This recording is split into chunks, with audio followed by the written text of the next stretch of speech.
At nagsimula na ang round 3. At pinakita na rito ni Marcos Rosario ang bilis niya. Mabilis siya agad na nakakalapit kay Mashiba. Mabilis nga po niyang naiilagan rito ang mga flicker jab. At pagkalapit nga rito ni Marcos kay Mashiba, na itutuloy tayo. Sunod-sunod na ang mga pag-atake ni Marcos Rosario kay Mashiba. Ang nagagawa na lang rito ni Mashiba ay sanggain ang mga pag-atake. At sabay nun ay napapaatras rito si Mashiba habang umiilag ito. Bumitaw ng isang mabilis na kanan ang champion. Pero kinapos, nakaatras si Mashiba. Pagkaiwas rito ni Mashiba ay mabilis niyang binigyan rito ng isang kanan ang champion. Sapul nga rito sa mukha si Marcos Rosario. Sigawan ang mga manonood sa pagtama ng kanan. At sabi nga rito ni Sendo na nakikita niya ang mabilis na paggalaw rito ng champion na iniikot niya rito ang kanyang mga paa. Kasunod rito ang paggalaw ng kanyang katawan na mas mabilis nga po siya rito kay Mashiba, na mabilis nga siya rito nakakalapit, nakakadikit agad kay Mashiba. At ang estilo nga daw po rito ni Marcos Rosario sa pakikipaglaban niya na katulad kay Sendo o katulad sa away kalye na makikipagpalitan siya rito ng suntok sa kanyang mga kalaban, na sabi nga rito ni Miyata. Pero hindi nga daw po iyon gagana kay Mashiba na ngayon dahil mas lalo na nga daw po ritong umunlad sa pakikipaglaban si Mashiba, na nagbago na siya. Sabi nga rito ni Miyata na si Mashiba ngayon ay isang mature na. Sinang-ayunan nga agad ito ni Sendo na kahit mahirap nga daw po ritong paniwalaan na nagbago na si Mashiba, ay dapat nga daw po itong gawing example ni Sendo. Kasi nasabi nga rito ni Miyata na gayahin na nga daw po niya rito si Mashiba na nagbago na.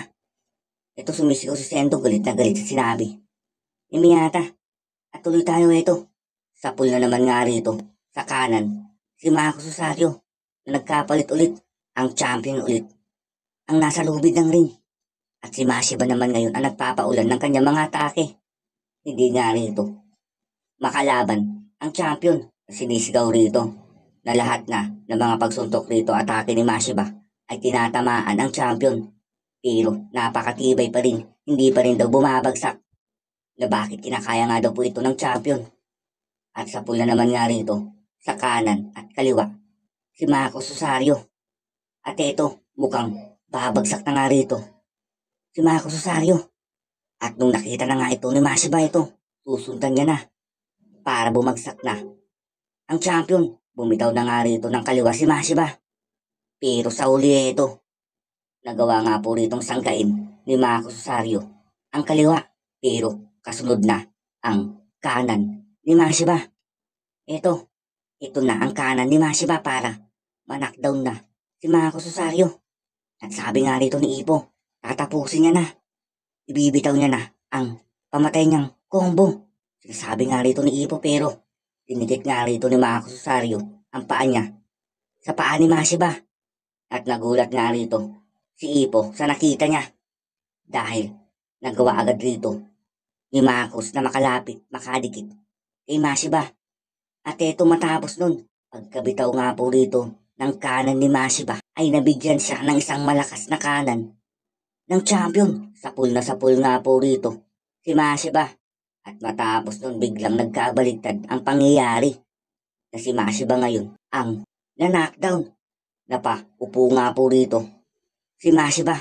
Isang counter nga rito ang binitawan ni Marcos Rosario. Gulat na gulat nga rito ang lahat. Gulat na gulat sila Ipo at maski si Kumi. Sigaw ang announcer na ang challenger ay bagsak. Na isang mabilis na pangyayari ang nakita. Hindi nga po rito kapanipaniwala ang counter na binitawan ng champion. Habang nakatingin nga rito si Marcos Rosario sa kanyang corner, pinagmamasdan niya ang bagsak na challenger na si Mashiba.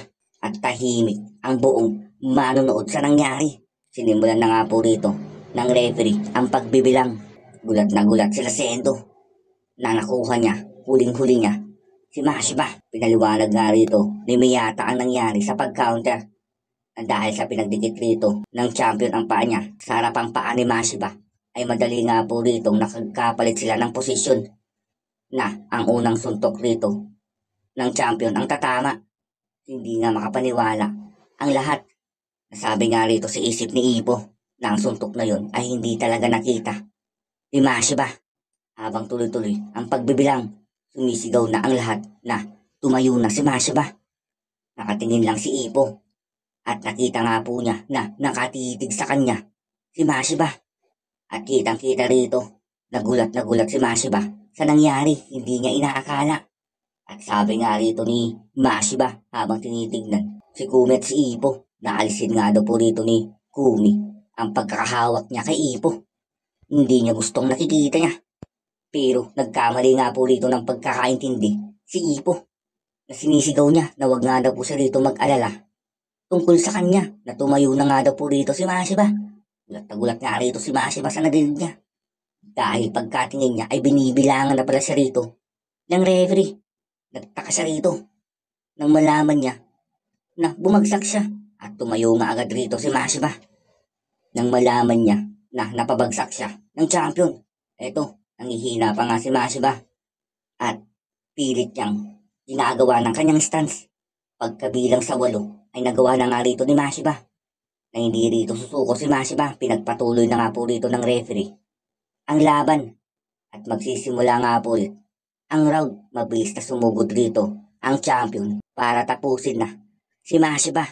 Sinisigawan rito si Mashiba na mag-cleanse nga daw po muna siya para matapos niya ang round para makapagpahinga siya rito nang hindi siya matalo agad ng champion. Hindi nga po rito inaasahan ni Mashiba ang nangyari na sa una ay nagawa nga po niya rito na makorner agad ang champion kahit mabilis siyang nadidikitan. Natatapusin niya na sana sa kanyang kanan pero mabilis nga po ritong nagkabaliktad ang pangyayari sa counter ng champion kay Mashiba. Dahilan para mapabagsak nga po ito. At dito po nagtatapos ang ating chapter 1460 mga ka-knockout. Maraming salamat po.